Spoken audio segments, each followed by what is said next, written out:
कक्षा 7 गणित के अध्याय 8 की में 8.1 प्रश्नावली का 10वां सवाल ले रहे हैं कि निम्नलिखित परिमेय संख्याओं को आरोही क्रम में लिखिए। मतलब ये जो परिमेय संख्या दी गई है इनको बढ़ते क्रम में रखना है। मतलब पहले सबसे छोटा परिमेय संख्या होगा, फिर उसके क्रम से बढ़ेगा। तो इसमें देखेंगे कि ये है ऋण 3/5, ऋण 2/5 और ऋण 1/5। तो ये देखने के लिए कोई भी परिमेय संख्या है तो हम पहले क्या करेंगे, उसका आधार बराबर करेंगे। तो यहाँ तो आधार पहले से बराबर है। आधार माने ये कहलाता है अंश। ये हर को हम लोग आधार भी बोल लेते हैं। तो हर जिनके बराबर होते हैं तो क्या किया जाता है, अंशों की तुलना कर ली जाती है।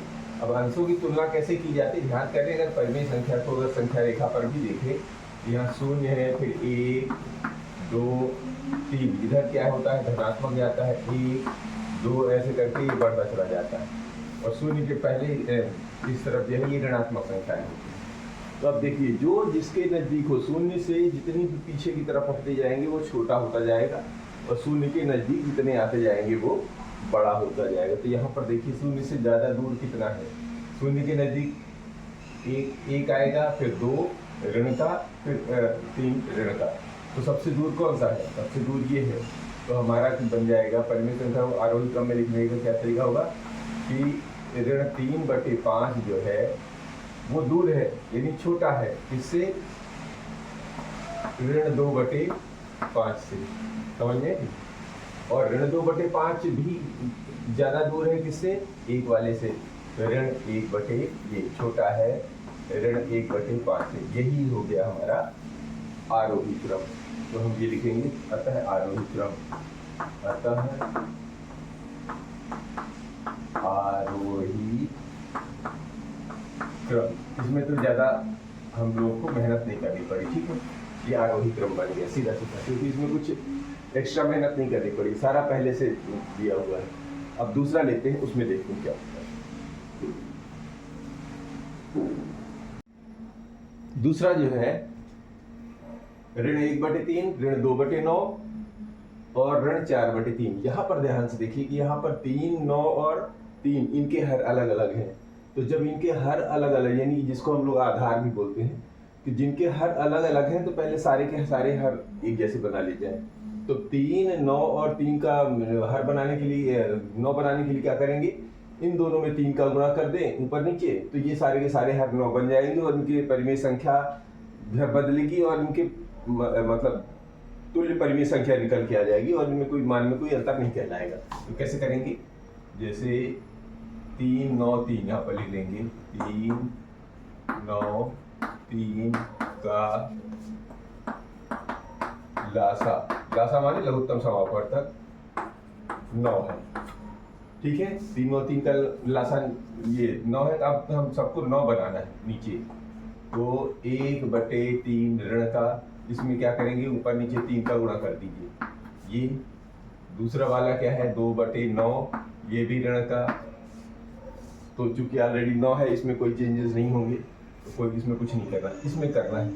तो ऋण 4/3 में क्या करना है, 3/3 का गुणा कर देने से ये हर नीचे जो है 9 में बदल जाएगा। कैसे हो जाएगा, 3 1 3 यानी ऋण का 3 और 3 का 9, ये बन गया। यानी ऋण 1/3 किस में बदल गया, ऋण 3/9 में। इधर देखिए ऋण 2/9, ये तो पहले से इसमें कोई चेंज नहीं। इसमें देखेंगे 4 3 12, ऋण 12/9, ये तीसरा हो गया। अब क्या करना है, 3 के तीनों जब बदल गए एक जैसे, तो अब देख लीजिए संख्या रेखा से कौन नजदीक पड़ेगा। संख्या रेखा से 0 के नजदीक पहले ये पड़ेगा, उससे दूर ये पड़ेगा और सबसे ज्यादा दूर ये वाला पड़ेगा। क्यों, क्योंकि संख्या रेखा से 0 से ज्यादा दूरी पर जाते जा रहे हैं। तो हमारा सबसे पहले कौन सा आएगा, अतः ये ऋण 12/9 सबसे दूर हो गया, यानी छोटा होगा। ये किससे छोटा होगा, इससे, ऋण 3/9 से। और ये भी छोटा होगा किससे, ऋण 2/9 से। अर्थात ये जो संख्या आई वो किससे बनी थी, ये बनी थी ऋण 4/3 से। अतः आरोही क्रम,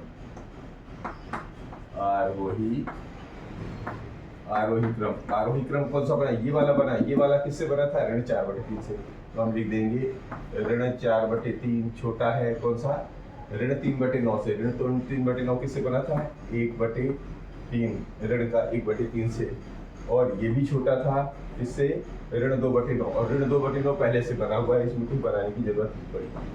तो ऋण 2/9 से। तो इस तरह ये हमारा आरोही क्रम निकाल किया जाता है। ठीक है, अब इसी का तीसरा लेते हैं। तीसरा है ऋण 3/7, ऋण 3/2 और ऋण 3/4। देखिए यहाँ ऊपर सारे के सारे अंश एक जैसे, हर अलग अलग है। हमें मतलब है हर बराबर करने से। जब हर बराबर हो जाएगा तो तुलना करने में आसानी हो जाती है। तो यहाँ है 7, 2, 4। तो एक काम करेंगे, 7 और 2 और 4 का अगर हम लासा निकाल लेते हैं तो कितना आता है। तो ये तो हो गया, 7 में तो नहीं जा रहा है, 2 एकम 2, 2 दूनी 4, ये 7 है, ये 1, 2 एकम 2, और फिर 7 से तो 1, 1, 1, 3, 7 दूनी 14 दूनी, यानी 2 गुणे 2 गुणे 7 चौके 28, यानी 28 हमारा आ गया, ये लासा आ गया हमारा 28। इसका मतलब ये है कि इधर वाली जितनी भी संख्याएं हैं हर की, उसको हमें 28 में बदलना है। अब कैसे बदलेगा, 7 में क्या कर दें गुणा कि 28 बन जाए, तो 7 में 4 का गुणा कर दें, इसमें गुणा कर दें। मतलब ये ध्यान रखना है, 7 है तो 7 को हटा के जो बचा है इधर गुणा कर दीजिए। 1, 2 लेना है तो इन दोनों का बचेगा तो गुणा कर दीजिए। 4 है तो 4 छोड़ के यहाँ पर 7 गुणा, ऐसे निकाला जाता है। ठीक है, तो हम करेंगे ऋण 3/7, यहाँ पर हल लिख लेते हैं। अब 7 चूंकि पहले से है तो बचा क्या, तो ऊपर नीचे 4 का गुणा करेंगे, ऐसे समझ में आए तो अपने आप 28 बन जाएगा, क्योंकि 28 का मतलब लासा है एलसीएम। और ऋण 3/2, ऋण 3/2 में क्या करना है, यहाँ पर 2 है, 1, 2 हटाइए तो क्या बचा, 7 दूनी 14 बचा, तो हम यहाँ पर 14 का गुणा करेंगे, तो ये 28 बन जाएगा नीचे, है ना। और यहाँ पर है 3/4, ठीक है। तो 3/4 में यहाँ पर 4 हटाना है, यानी 2 दूनी 4, ये हट जाएगा तो क्या बचेगा 7, यानी कि हम इसके ऊपर नीचे 7 का गुणा कर दे तो ये 28 पर में बदल जाएगा। तो अब देखिए बदल कितना हो गया, तो 4 की यहीं 12, ऊपर बन गया 12, नीचे तो 28 बनेगा ही। ठीक है, फिर इधर देखेंगे 14 त्रिक 42, ऋण 42, और ये बन गया 14 दूनी 28। ठीक है, यहाँ पर देखिए ये 7 त्रिक 21 और ये 7 चौके 28, ये बन गया हमारा। अब हर एक जैसे हो गए, अंश देख लीजिए कितना, इनकी तुलना कर लीजिए। जो जितनी बड़ी संख्या होगी उतनी ही ज़्यादा दूर होगी, क्योंकि ऋणात्मक है, और जो जितनी नज़दीक होगी उसके हिसाब से भर लीजिए। तो सबसे छोटी तो कौन सी दिख रही है हमारी, यानी अंश बड़ा है देखने में, लेकिन ऋण का है तो दूर रहेगा ये। तो ऋण 42/28 ये छोटा हो जाएगा सबसे, किससे, 42 के बाद शून्य की तरफ जाएंगे तो पहले 21 पड़ेगा, तो ऋण 21/28। फिर देखेंगे लास्ट में जो बचा तो वो वही आएगा, ऋण 12/28। ये तो बन गया आरोही क्रम, लेकिन ये किससे बने हैं यहाँ से मिला लीजिए, जो जिससे बना हुआ उसी अंक को रख देना है। आता है आरोही क्रम। आरोही क्रम किनका लिखा है, इनका जो हमको दिया है, ये तो हमारे तुल्य परिमेय संख्या बना के निकाल लिया। अब 42/28 किधर से आया था, इस बीच वाली से। बीच वाला कौन सा है, ऋण 3/2। तो ये ऋण 3/2 सबसे छोटा हो गया। ठीक, अब उसके बाद है 21/28 ऋण का, और 21/28 किससे बना है, इससे बना है, तो ये छोटा हो जाएगा ऋण 3/4 से। अब बचा कौन सा है, लास्ट वाला है।